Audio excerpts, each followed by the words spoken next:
penuh dengan keberkatan, kenikmatan yang mana Allah Subhanahu wa taala telah memanggil kita untuk sama-sama kita memberi peringatan sebagaimana firman Allah Subhanahu wa taala, A'udzubillahi minasyaitonir rajim, wa zakir fa inna zikra tanfa'ul mu'minin.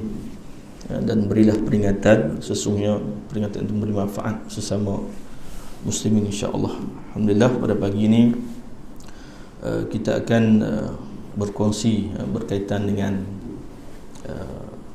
hadis Nabi SAW berkaitan dengan kitab 40 hadis peristiwa akhir zaman, muka-muka surat 17, iaitu hadis yang kelima, berkaitan dengan tajuk yang akan kita bincangkan, iaitu berkaitan dengan umat Islam mengikuti langkah-langkah Yahudi dan Nasrani. An Abi Sa'id Al-Khudri radhiyallahu anhu qala qala Rasulullah sallallahu alaihi wasallam la tattabi'unna as-sanana allazina min qablikum shibran bi shibrin wa zira'an bi zira'in hatta law dakhalu fi hujri dabbin lattaba'tumuhum. Qulna ya Rasulullah al-yahud wan nasara, qala faman. Hadis riwayat Imam Muslim. Baik, dalam maksud hadis ini daripada Abu Sa'id Al-Khudri radhiyallahu anhu berkata, Rasulullah sallallahu alaihi wasallam bersabda, kamu akan mengikuti langkah-langkah umat sebelum kamu, sejengkal demi sejengkal, sehasta demi sehasta, sehingga jikalau mereka masuk ke lubang biawak pun kamu akan mengikuti mereka. Sahabat bertanya, ya Rasulullah, apakah Yahudi dan Nasrani yang engkau maksudkan? Nabi SAW menjawab, siapa lagi kalau bukan mereka.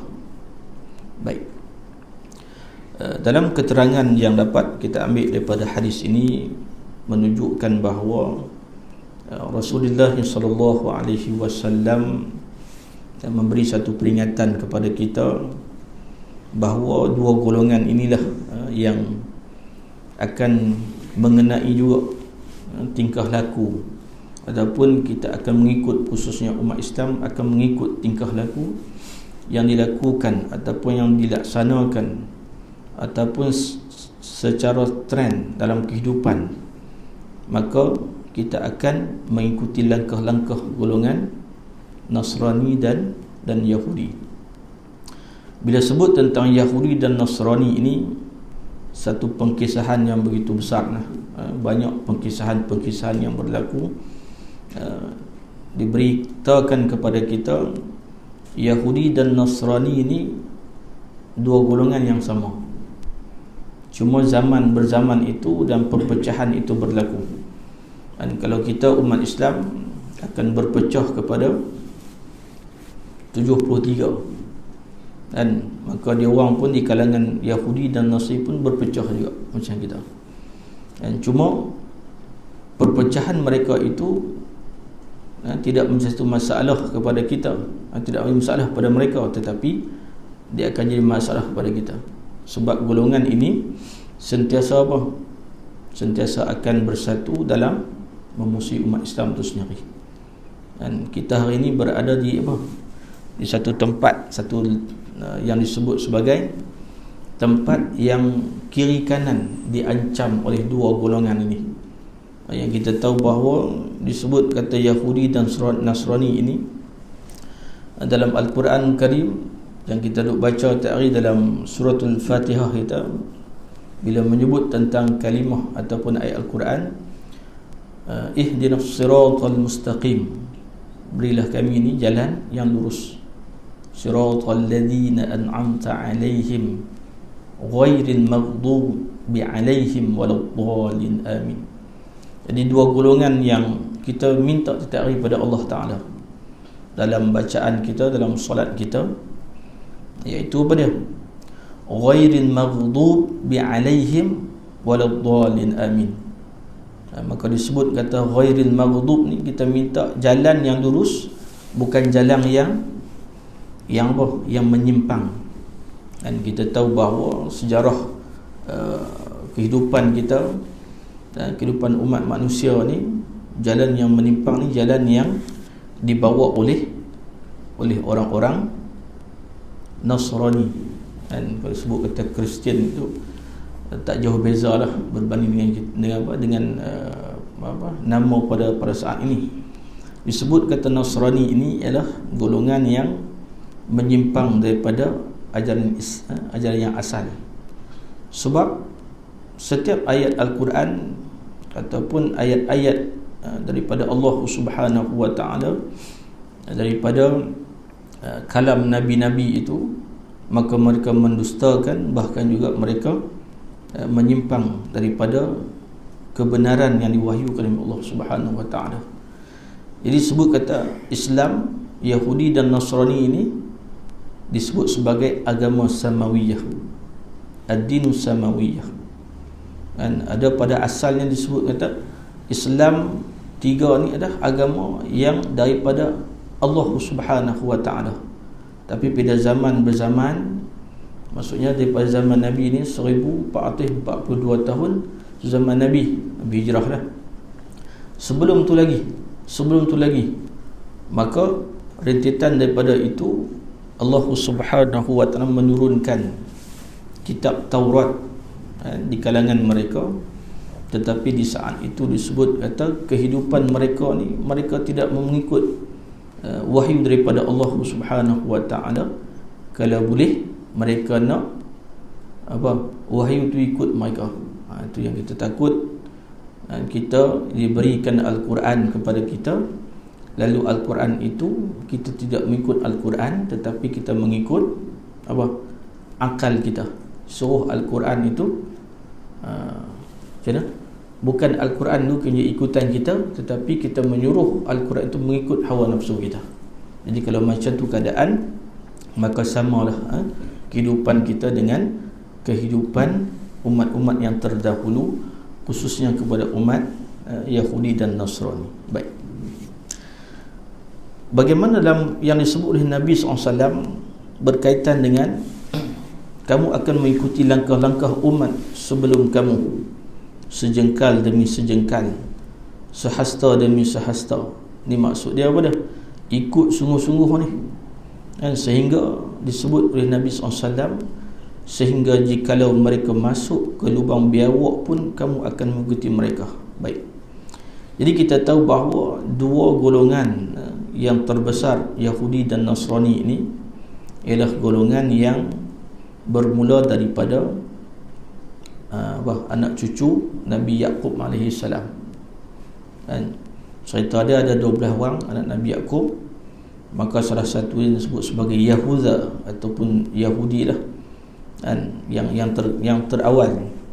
Dan kalau kita tengok macam mana perancangan yang dibincangkan sehingga kan memberi idea untuk membunuh Nabi Yusuf alaihi salam, ni cerita dia. Di situ juga berlakunya satu peristiwa yang besar, ketika mana Nabi Yusuf alaihi salam, Nabi Yaqub melihat Nabi Yusuf menceritakan kepada ayah dia tentang bahawa dia melihat 12 bulan dia melihat bintang-bintang dan bulan sujud pada dia. Maka dia bagi tahu kepada ayah dia kata, jangan menceritakan hal tersebut kepada saudara-saudara kamu, sebab nanti mereka akan rasa dengki kepada kamu. Baik.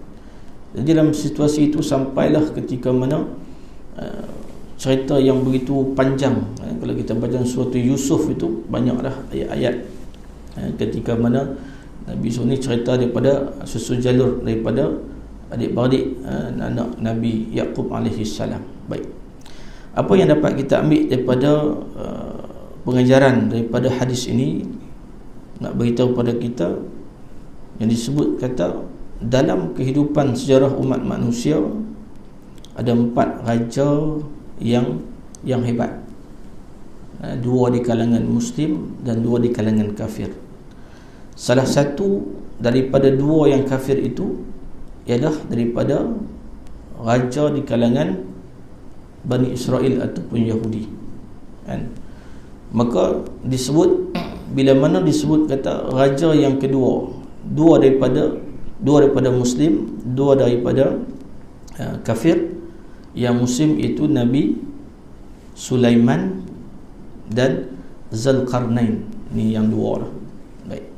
Yang dua lagi Namrud bin Kan'an, dan satu lagi Bukhtasar.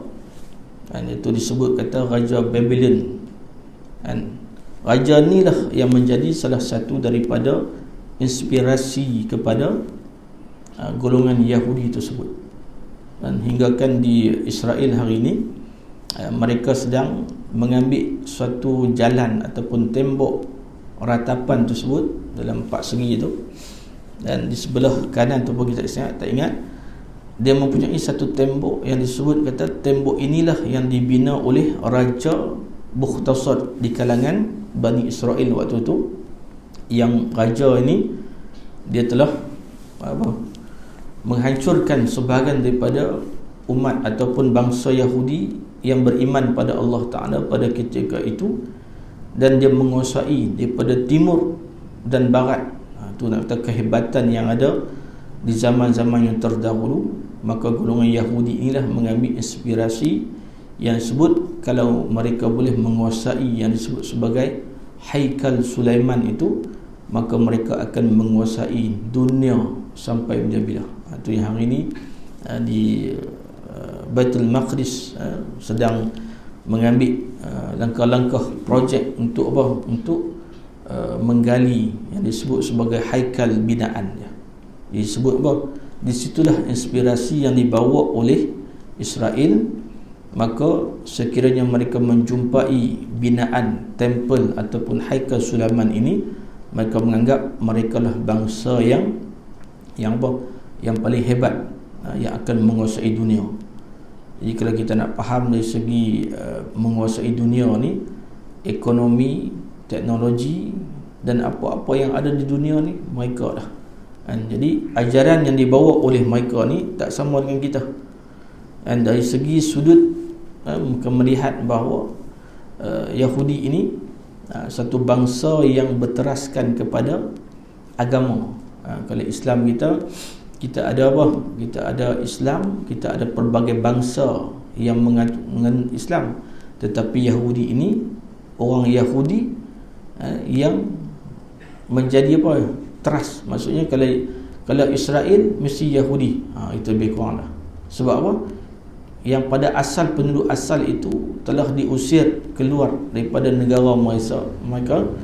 Negara pun baca waktu tu kita kata ni sebenarnya Arab, tapi tak tahu di mana kedudukan mereka. Maka mereka mengambil jalan apa?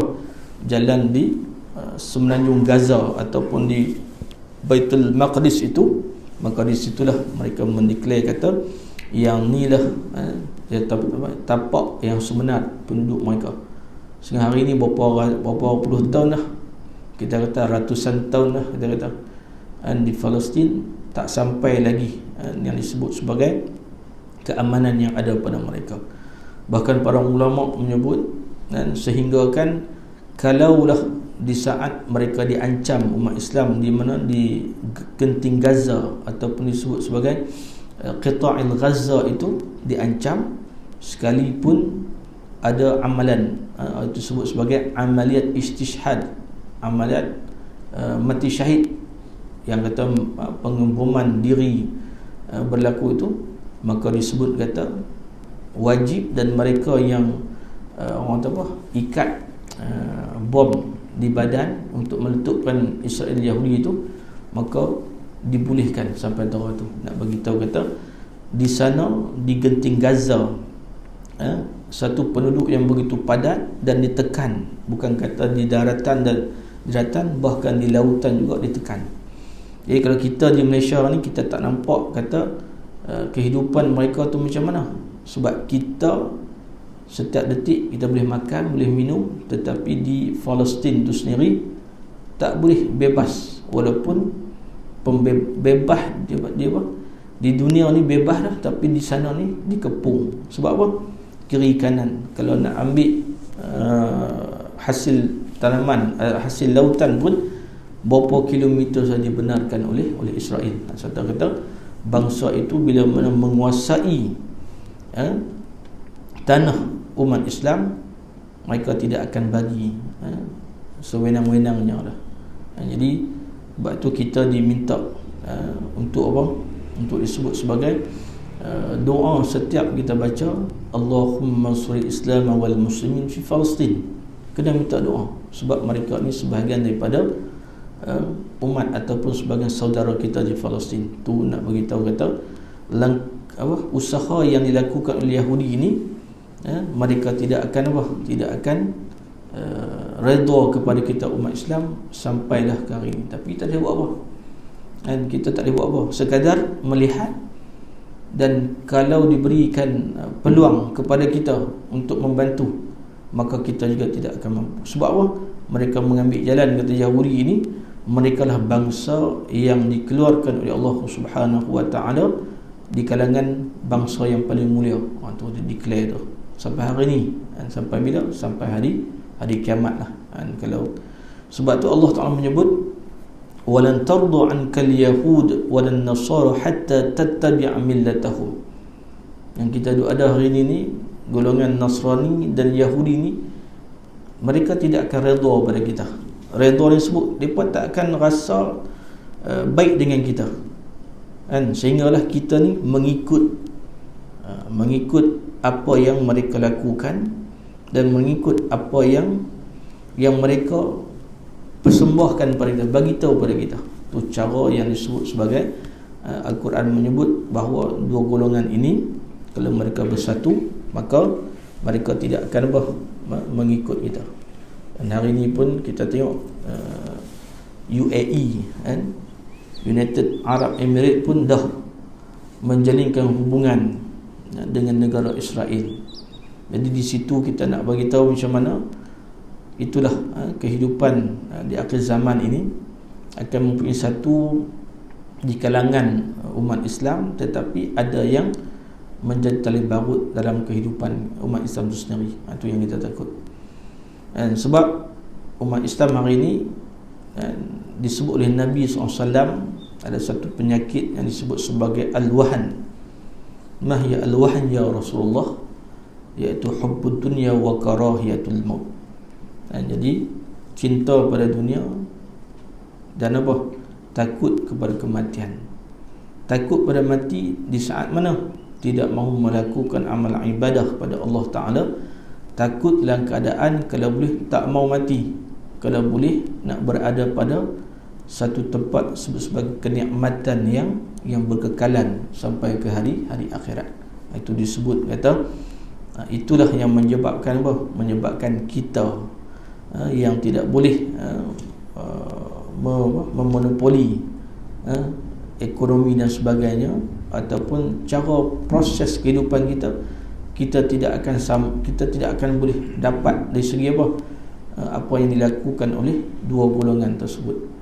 Dan kalau kita baca ni seolah-olah kita sebagai anti kepada perkauman, tetapi sebenarnya cerita ini Allah Subhanahu wa ta'ala sebut dalam Al-Quran yang kalau boleh kita kena berhati-hati di kalangan dua golongan ini.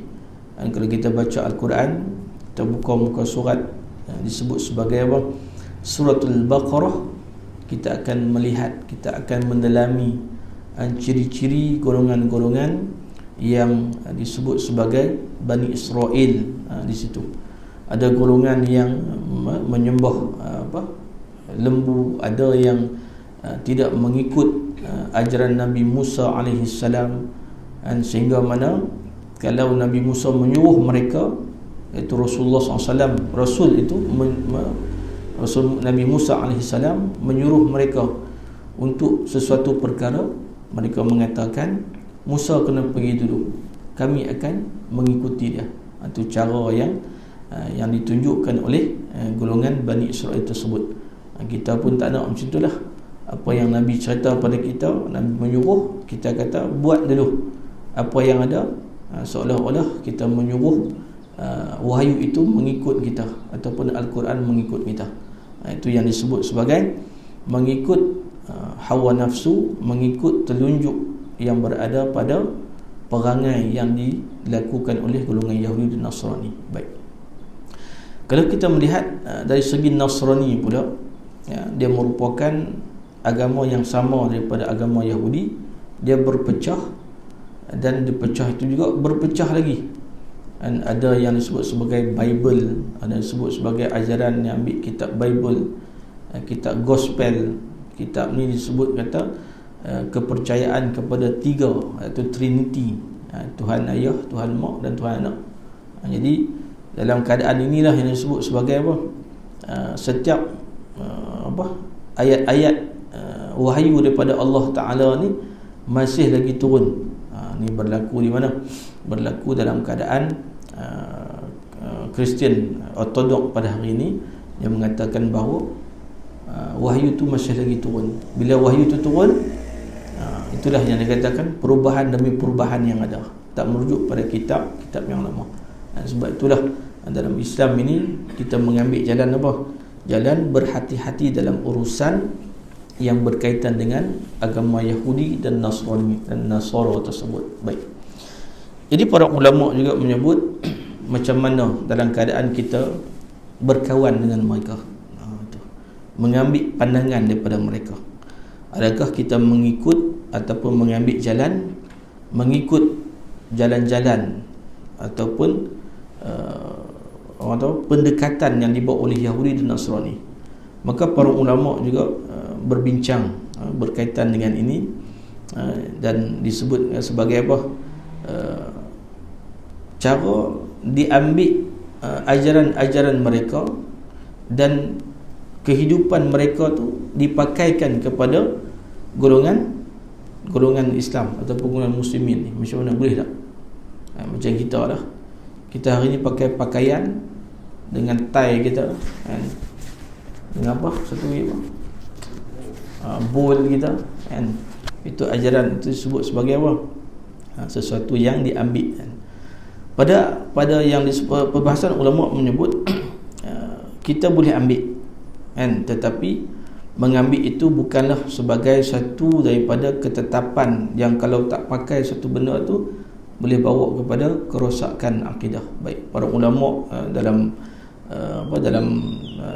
perbahasan yang menyebut, bahkan Allah Subhanahu wa taala juga menyebut dalam suratul Mumtahanah, Allah menyebut a'udzubillahi minasyaitonir rajim, la yanhaakumullahu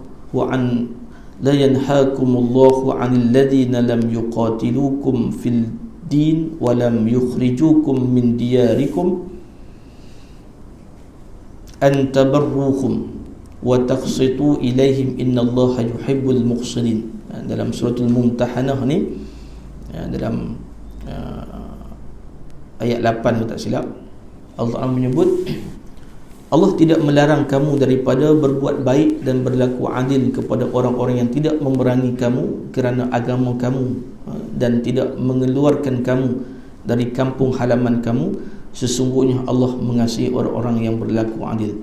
Jadi ayat ni diceritakan kepada kita bahawa Allah tidak melarang kita lah, selama mana dia dalam keadaan berasa senang dengan kita.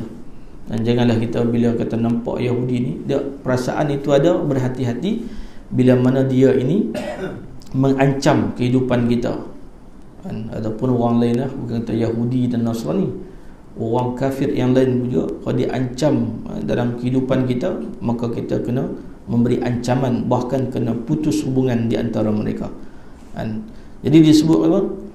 Walaupun mereka, kita diajar dalam Islam itu adalah untuk memberi, untuk melakukan hubungan kemanusiaan secara baik, selama mana dia tidak mengancam kita. Kalau ada ancaman daripada mereka, maka itu disebut kata kita wajib putuskan hubungan dengan mereka. Contohlah, kalau kita kata jual beli kita, dan kita mengambil satu jalan yang disebut sebagai pembelian kita ni ialah untuk menyalurkan dana kepada kumpulan-kumpulan tersebut, maka waktu tu wajib kita memutuskan. Bahkan kalau kita ambil jalan menyambung tentang urusan ataupun tata cara kehidupan tersebut, maka sebagai haram untuk kita. Jadi para ulama menyebut hal ini ialah berkaitan dengan kaedah satu usul fiqh yang kita kata Imam Asy-Syafi'i lah meletakkan bahawa al-aslu fil insan wa tasrifatul hurriyah wal ibahah. Asal bagi setiap insan, kita lah manusia ni, dan perbuatan yang kita lakukan ialah kebebasan dan juga keharusan. Mana-mana individu yang ada hubung ke kita, sama ada Islam ataupun bukan Islam ni, secara kebiasaan dia tak ada permusuhan dengan kita, maka yang ini kita boleh duduk bincang dengan dia, tak ada masalah. Tapi kalau dalam perbincangan, dalam perjumpaan ataupun idea-idea itu seolah-olah menghujum ataupun memberi serangan kepada kita, maka waktu itu kita wajib apa? Wajib memutuskan hubungan dengan mereka. Sebab apa? Ada satu viral dulu disebut kata McDonald kan, KFC ya, zaman dulu. Sehingga kan disebut kata setiap pembelian kita yang kita beli untuk makan itu disalurkan kepada Israel, dan Israel juga telah membunuh jutaan umat manusia, umat Islam di Palestin. Waktu tu saya ingat ramai yang tak makan, tapi tak apalah, disebabkan orang apa, satu peristiwa itu menyekat daripada ekonomi masuk. Jadi ada juga yang kata ni daripada saham daripada satu golongan-golongan, sehingga kan hari ini makan balik. Wallahu alam lah. Jadi peringkat kita ni adalah peringkat yang sampai kita tak tahu yang permulaan, yang asal itu daripada mana punca dia. Itulah kita kena kaji. Takut esok Allah Subhanahu wa ta'ala akan tanya kita, dan kita duk sedekah juga kepada tabung-tabung khairat dan seumpamanya, tetapi kita juga menyumbang kepada satu tabung yang boleh menghentam umat Islam. Itu yang kita risau pada hari ini. Kalau sebut kata kekejahatan, kekejaman yang berlaku, yang dilakukan oleh Yahudi dan Nasrani ini, dari si kejahatan itu kita tak nampak hari ini. Dan tak nampak macam mana cara mereka untuk memberi bimbingan dan galakan itu, yang disebut sebagai ada duri dalam daging itu, kita tak nampak. Jadi bagi orang yang memahami dan mengetahui, maka semestinya dia akan apa? Berhati-hati dengan dua golongan ni. Ni golongan yang induk lah kita kata, Yahudi dan Nasrani.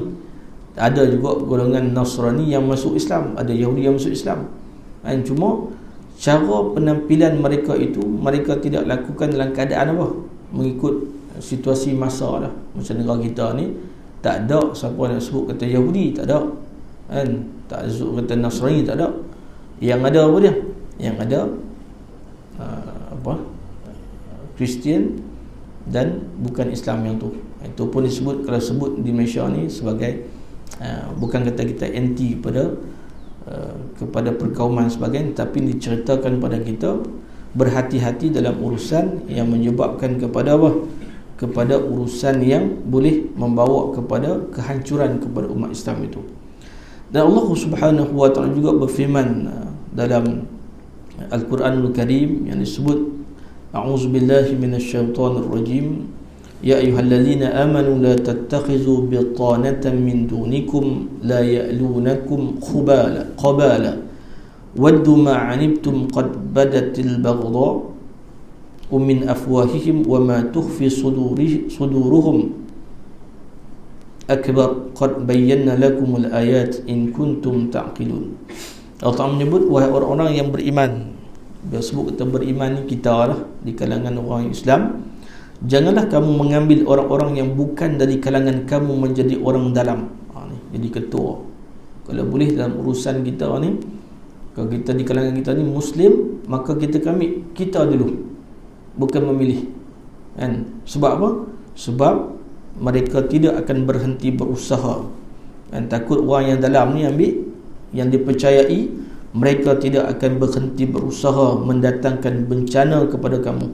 Mereka suka apa yang menyusahkan kamu, telah pun nyata tanda kebencian mereka pada peraturan mulutnya, dan apa yang disembunyikan oleh hati mereka lebih besar lagi.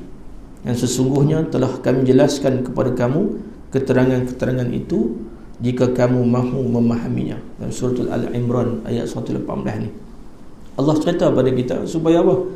Nak angkat mereka menjadi ketua, maka kita kena berhati-hati.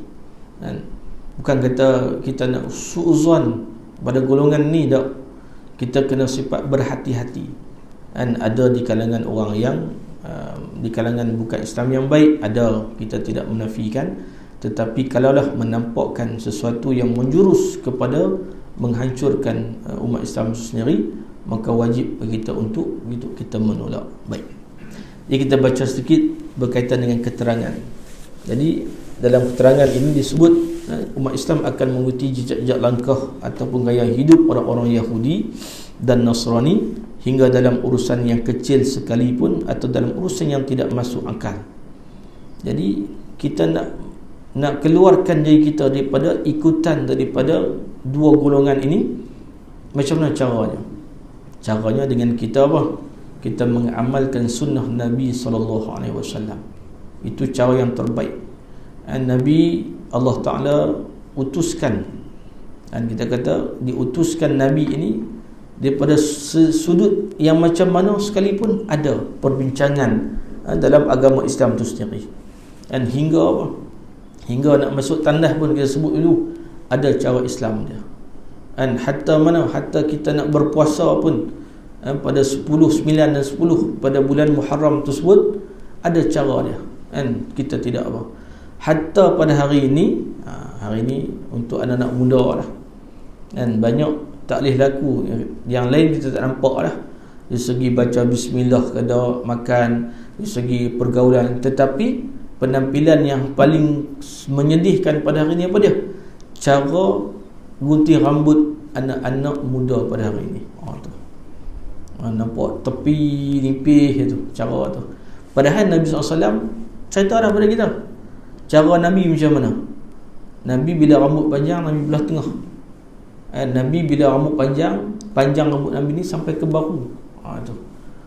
Kita ada ke zaman 70-an, 60-an itu, 80-an lah, 80-an, 90-an rambut elok lah, 60-an sampai budaya zaman 90-an itu terok kapak tu, lebih pula rambut sampai ke mana? Ke dada. Ya, golongan kita lah yang zaman dulu. Dan pada hari ni tak. Pada hari ni bukan macam tu. Kalau rambut panjang ni kita nampak seolah macam tak elok lah. Kan nampak. Dan zaman Nabi rambut panjang, tapi Nabi rajin sikat. Nabi rajin apa? Meletakkan minyak zaitun zaman Nabi. Tu nampak berkilat rambut Nabi ni. Dan kita hari ni anak muda dia letak minyak je, tapi dia mengambil jalan-jalan gunting rambut yang telah ditunjuk oleh Nabi SAW yang diharamkan. Dan umpama dia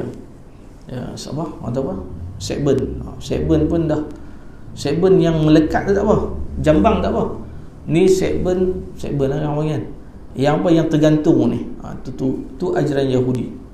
Kalau kita pergi ke negara barat lah, kita akan tengok yang tu ajaran dia buat oleh Yahudi. Dia panjang, dia tinggal ni. Dia nampak berjuntai. Dia bukan jambang yang melekat, dia berjuntai. Itu salah satu daripada ajaran Yahudi. Apa lagi? Rambut sebut sebagai qazaf. Dia menipihkan. Tu cara yang trend hari ini, yang seolah-olah trend itu telah menjadi suatu benda yang kebanggaan kepada kita. Sayang dah. Dan kalau tengok tu sedih lah. Dan apa salahnya kalau kita ambil jalan yang ditunjuk Nabi SAW dalam keadaan apa? Rambut Nabi yang panjang. Rambut Nabi panjang tapi Nabi tak ikat. Tu.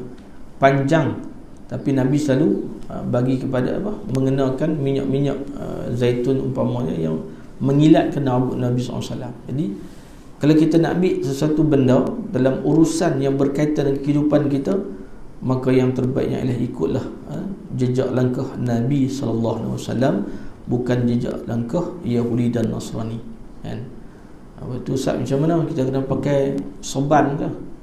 Tak semestinya kan. Sebab Nabi kata kita lebih tahu tentang urusan kita. Antum ta'lamu bi umuri dunyakum, kamu lebih tahu dengan urusan dunia kamu kan. Kita kena faham lah. Takkan nak pergi pejabat pakai jubah, nak ni, kita tentang urusan kita kan. Jadi cuma sesuatu cara pakaian ataupun tata cara kita ini mestilah mengikut tata cara yang dibawa oleh Nabi SAW. Itu cara pakaian. Cara pakaian Nabi kan, bersih kan, dan Nabi juga suka kepada wangi-wangian. Cara Nabi apa dia? Nabi suka dalam keadaan apa? Keadaan seseorang itu bersih ni luar dan dalam. Kalau di dalam hati kita ada penyakit yang kata buruk sangka, suuzon dan sebagainya, yang tu pun kena buang. Sifat ni apa dia? Sifat akhlak Nabi ni sampai bila-bila kena ikut akhlak Nabi kan. Nabi pada umur muda Nabi pada umur remaja Nabi dengan para sahabat, Nabi dengan apa? Dengan orang tua, semua dah ada. Kalau kita baca dalam kitab kesempurnaan atau sirah Nabi ini kan, ataupun Syama'il Muhammadiyah kan, dalam kitab peribadi Nabi ini, kita mengapakah kita perlu meniru dua golongan yang Allah Subhanahu wa ta'ala murka ataupun laknat di atas muka dunia ni. Jadi tidak ada sebab bagi kita untuk mengikut langkah-langkah mereka. Dan hadis ini memberi peringatan kepada kita kalau kita terkena penyakit pada zaman umat-umat yang sebelum kita. Jadi itulah di antara perkongsian yang dapat kita ambil supaya kita dalam urusan dunia kita ni, kita tidak terkena dengan urusan yang dipasang ataupun yang direncanakan oleh golongan Yahudi dan Nasrani, insya-Allah. Jadi minta simpanglah daripada perkara ni.